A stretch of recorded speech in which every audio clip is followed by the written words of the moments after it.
Una realidad que a lo largo de todo nuestro país se repite, pero llama la atención las declaraciones del director del Hospital Sotero del Río, que califica la salud pública como muy buena, en donde se salvan vidas, en donde se hacen procedimientos extremadamente complejos, pero quizás están un poco al debe en cuanto a la fluidez.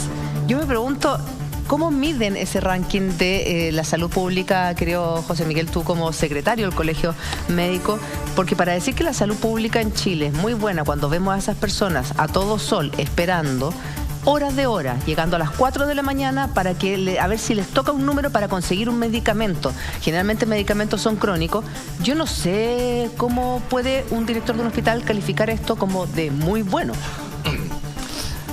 Sí, bueno, es un problema complejo de explicar, pero para hacerlo en simple, realmente cuando tú tienes países, digamos, tú para poder comparar los tipos de salud por países, tú necesitas indicadores, ¿ya? Entonces tú dices, yo voy a comparar, cuando uno compara auto, uno dice voy a comparar la cilindrada del auto, los neumáticos del auto, el modelo del auto y para qué sirve el auto. Nosotros para poder comparar sistemas de salud en el mundo necesito indicadores. Entonces necesito indicadores que son números bastante gruesos, y lo que me dicen es, en el fondo, en este país, si yo nazco en este país, ¿cuál es mi esperanza de vida al nacer en este país? Si yo nazco en este país, ¿cuál es la probabilidad de que yo me muera dentro de los primeros 2 años? ¿Y eso hace que nosotros aparezcamos como teniendo una muy buena salud pública? Claro, el tema es que nosotros, por la cantidad de plata que gastamos, que nosotros le ponemos al sistema de salud o lo que gastamos en salud como país, tenemos resultados demasiado buenos. Entonces Chile es uno de los... Claro, porque hay mucha gente que se encalilla y que está endeudada eternamente y no va al sistema público y no figura dentro de... Ese viene en el segundo, tercer, digamos, ese viene en el segundo, tercer escalón. Pero el primer escalón es que por la cantidad de que nosotros le ponemos la plata al sistema de salud, nosotros aparecemos como dentro de los países que tienen los sistemas de salud más eficientes y que por menos platita, en el fondo, tenemos mejores indicadores. Pero este sistema... A ver, eso es en la cifra, en el papel, pero basta darse vuelta en cualquier hospital público de nuestro país para entender que es una mentira, es una falacia, que en números puede ser, pero en la realidad no es así.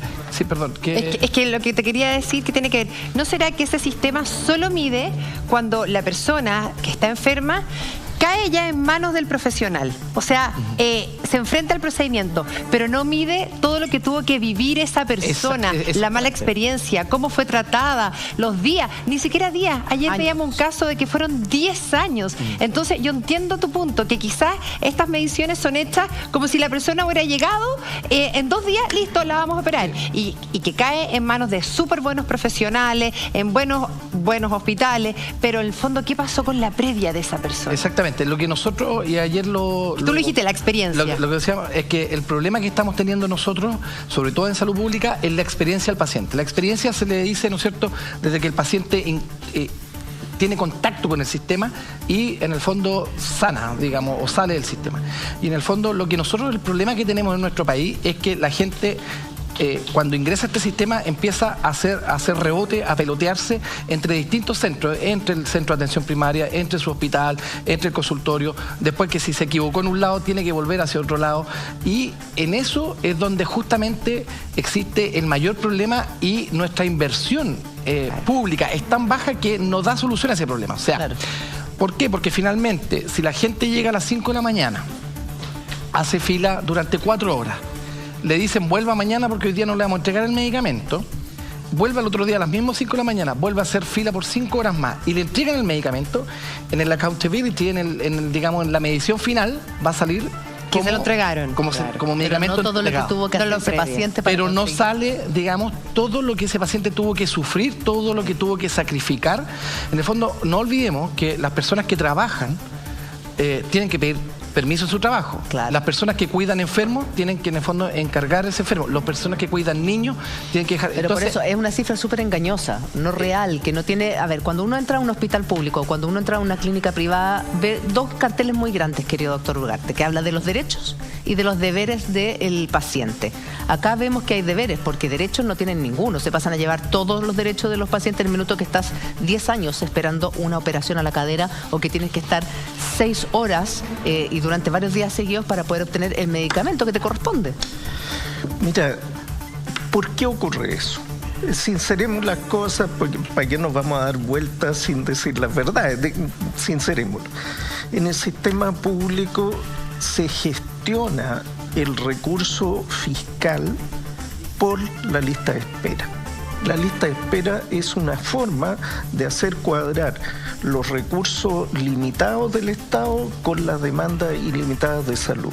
Entonces, mientras menos plata pongo, más se alarga la lista de espera. No es casualidad. No es que el hospital lo esté haciendo mal, es que estructuralmente está hecho así.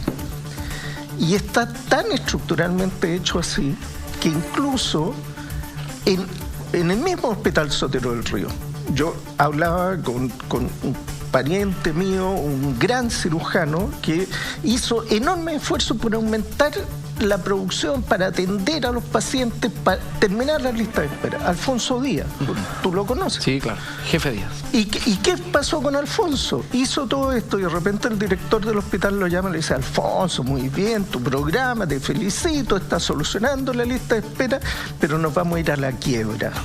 ¿Sabes qué? Córtala, porque mientras más opera, más nos endeudamos. Así es. O sea, no Ese le es el verdadero conviene problema. a la administración del hospital Que terminar con la lista de solucionen espera. las listas de espera. Entonces, ¿cuál es la solución? Justamente como estamos conversando fuera de cámara, digamos, y que es una de las cosas como que no logran entenderse cuando uno lo explica desde afuera, es que generalmente siempre nosotros vemos los noticieros, nuestros políticos, a las autoridades decir, ¿no es cierto?, vamos a rebajar la deuda hospitalaria, vamos a, ¿no es cierto?, A terminar con la deuda hospitalaria, este escándalo, y muchas veces lo que se entiende de afuera es que esta deuda hospitalaria se genera muchas veces o por mala gestión o porque se están escapando los recursos por alguna parte, pero con el sistema de financiamiento actual, el hospital entre más opere, más se endeuda, porque la deuda, como más o menos como el 80% de la deuda, se genera a partir de actividad clínica. ¿Qué quiere decir esto? De que en el fondo, cuando ayer también lo conversamos, al hospital se le acaba el presupuesto en agosto, en septiembre de todos los años, más o menos ese es como el promedio que se le acaba. Todo lo que haga de ahí para adelante lo va a hacer en base a deuda. Y por lo tanto, en el fondo, los hospitales públicos, afortunadamente, no son como una clínica o un negocio que digo, a mí se me acabó el presupuesto, bajo la cortina. Claro. Yo tengo que seguir, en el fondo, atendiendo y operando. O sea, desde esa lógica, cada año la deuda crece más en los hospitales. Es porque la actividad clínica va creciendo más. Si usted compara la actividad clínica, por ejemplo, en los Soteros del Río o de un servicio de salud, la actividad clínica año a año va creciendo. Cada vez los hospitales están atendiendo más gente, cada vez van generando más cirugía, y es porque en el fondo el sistema de financiamiento, y lo que hablamos ayer de soluciones parche versus las soluciones estructurales, el sistema de financiamiento es uno de los problemas estructurales que tiene esto que cuando sale un ministro diciendo vamos a terminar con las listas de espera, o sale otro ministro en cuanto a la deuda, es todo mentira, porque finalmente el sistema está hecho para que exista la lista de espera, para que haya gente que muera esperando una operación. Entonces es tremendamente perverso. Claro, yo quiero ahí hacer un punto porque efectivamente aquí hay como ciertos discursos que se han ido instalando. El doctor Ugarte, digamos, también me puede corregir si es que me equivoco, pero hay ciertos discursos que se han ido equivocando. La deuda hospitalaria, en el fondo, hay problemas de gestión efectivamente, pero la mayoría de esas deudas se genera, como dijimos, por actividad clínica. O sea, yo entre más opero, yo más atiendo, más me voy a endeudar. Y por lo tanto, lo que hay que cambiar es el sistema de pago, que algo se está avanzando allá. Pero lo segundo que yo quiero también aclarar y aprovechar para poner en debate también, es que el tema de la lista de espera, la lista de espera no es mala en sí, digamos. Hay muchos sistemas de salud en el mundo que trabajan en base a lista de espera. La lista de espera es un sistema de priorización.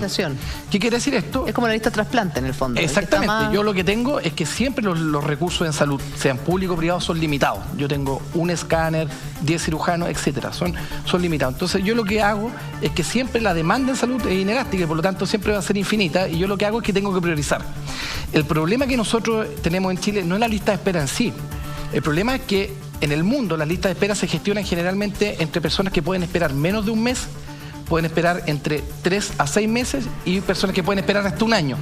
El problema que teníamos nosotros es que la lista de espera hasta hace poco teníamos una mezcla, y que no sabíamos exactamente quién podía esperar un mes, quién podía esperar entre 3 a 6 meses. De hecho, José Miguel, hubo casos de personas a las que las llamaron para operarla y finalmente esas personas habían fallecido hace meses antes.